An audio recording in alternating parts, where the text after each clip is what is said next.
বর্তমানে জান্নাতুল সুমাইয়া হিমিকে ঘিরে সোশ্যাল মিডিয়ায় তুমুল আলোচনা চলছে। তার সাম্প্রতিক কিছু নাটকের দৃশ্য এবং পোশাক নিয়ে বিভিন্ন মহলে নানা মতামত দেখা যাচ্ছে। আর এই বিষয়ে এবার মুখ খুলেছেন নিলয় আলমগীরের স্ত্রী। তিনি বলেন, হিমি যেভাবে বর্তমানে কিছু নাটকের শুটিং করছেন এবং যেসব পোশাকে তাকে দেখা যাচ্ছে তা নিয়ে অনেক দর্শকের মধ্যে প্রশ্ন তৈরি হওয়াটা স্বাভাবিক। তার মতে এখনকার সময়ে মিডিয়ার প্রভাব অনেক বেশি, আর সেই কারণেই যে কোনো কন্টেন্ট খুব দ্রুত সবার কাছে পৌঁছে যায়, বিশেষ করে নতুন প্রজন্মের কাছে। তিনি আরও বলেন, বিনোদনের জায়গায় স্বাধীনতা থাকা অবশ্যই উচিত, তবে সেই সাথে একটা ভারসাম্যও জরুরি, কারণ অনেকেই পরিবার সহ বসে নাটক দেখতে চান এবং সেই দিকটাও ভাবা দরকার। তার কথায় বর্তমান প্রজন্ম অনেক কিছু শেখে এবং কন্টেন্ট থেকেই, তাই শিল্পী এবং নির্মাতাদের উচিত এমনভাবে কাজ করা যাতে সমাজে ইতিবাচক প্রভাব পড়ে।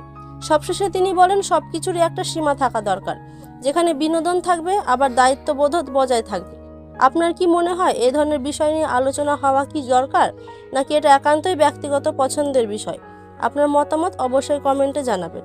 ধন্যবাদ।